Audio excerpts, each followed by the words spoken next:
Terrence played well. He played quality minutes, and also Vic. I'm really happy with Vic.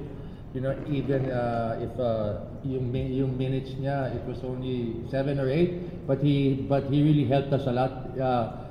His quality minutes were really great, and he really helped the team in today's victory. And also Terrence played well, but I'm sure he's not healthy yet. But the kid just wants to win and just wants to help the team. That's why he played now. Thank you, Coach. Junmar, congratulations not just for the win but also for winning Best Player of the Conference. Thank you. Sabi mo kanina na hindi mo alam na yung awarding ngayong araw. Anong kahalagahan ba nitong pagiging Best Player of the Conference mo for the 10th time at paano ka ginanahan sa larong ito nung ikaw ang nanalo? Una-una na papasalamat kami kay God na walang na-enjoy sa game na to. Yung kahit sino sa team namin pwede maging best player of the conference kasi sobrang lalim ng team namin. Hindi ako inanahan dahil nanalo ng BPC. Kailangan ko talaga i-ano yung sarili ko dun sa ilalim kasi pag natalo kami 3-1, mahirap ma-bounce back sa 3-1. So, gusto namin manalo, gusto namin matay yung series. Credit sa coaching staff, mga teammates ko, nag-step up kami lahat. Kung sino yung pinasok ni coach, nag-step up lahat. So, kaya nakuha namin yung panalo. Junmar, sa huling mga laro, laging napapag-usapan yung depensang binabato sa'yo ng Meralco. Ano ba talaga yung challenge sa binibigay nila sa'yo at masasabi mo bang naka-adjust ka na doon after this game? Maganda yung depensa na credit talaga sa Meralco. Maganda yung depensa na, hindi lang sa akin, kundi sa buong team. Kasi kita nyo naman, limited yung mga namin, yung shots namin. Minsan mga 70 plus lang. So, ayun, tas ngayon, yun nga sinabi ni coach, maganda yung namin ngayon, pasahan. So, nag-rotate yung bola. So, yun yung ngayon, kaya nanalo kami. So,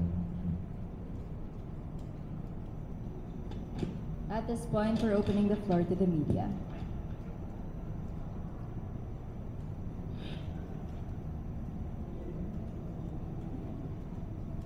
Junmar, congrats.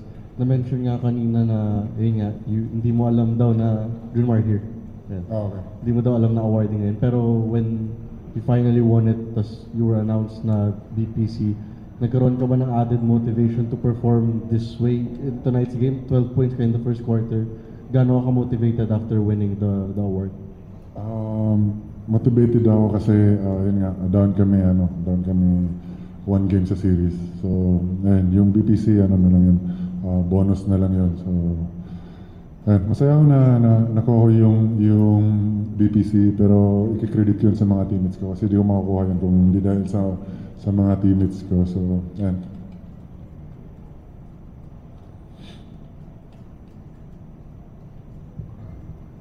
Coach, si Terrence ba fully healthy na or you're still taking it day by day or game by game? Day by day pa, he just decided to play because he really wanted to help the team, So, I'm very happy that yun yung mentality niya, sige, he talked to me yesterday and said, I'm gonna try it and I'm gonna really, in case na ipasok, if I bring him inside, he's gonna give his 110, which he did now. And also to Vic, I talked to Terrence and Vic, and said that if there's a chance that I can bring you inside, can you play at least 110%?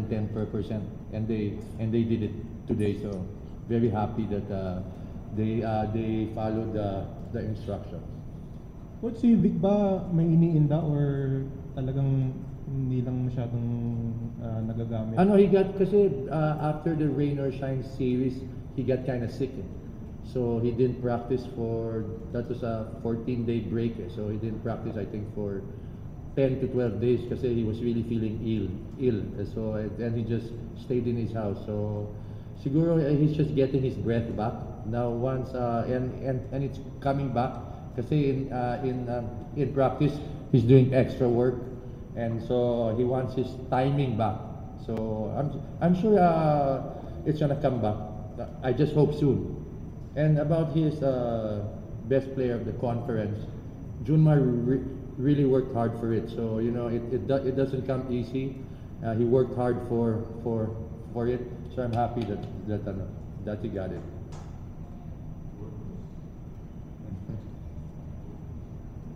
Asa siya? No. Sorry. Ay, sorry. Coach, the way the series, how the series is being played, most of the time si Meralco yung nagdi-dictate, and you're the one na parang kayo yung nag-a-adjust. With this kind of win, did you see some shift in the... No, I was because yung first 3 games they were dictating the game because you know they were averaging 16 more shots than us. So now I was looking at that. I think they just had 1 extra shot, and that's really a big factor. You know, if a team averages 16 more shots than you, so that's really hard to that's really hard to beat and really hard to win. So now I just looked at it. We just lost by 1. So the players really focused on that. And had effort getting the rebounds. Kasi lahat ng extra points naman nila was coming all from offensive boards. Imagine they had 22 the last game, and they had 16 more shots. So that was really a big factor today. Coach, we knew at 40 career high, are you okay ka ba doon if the other Meralco players are, or would that be a concern? He had 48 now? 40.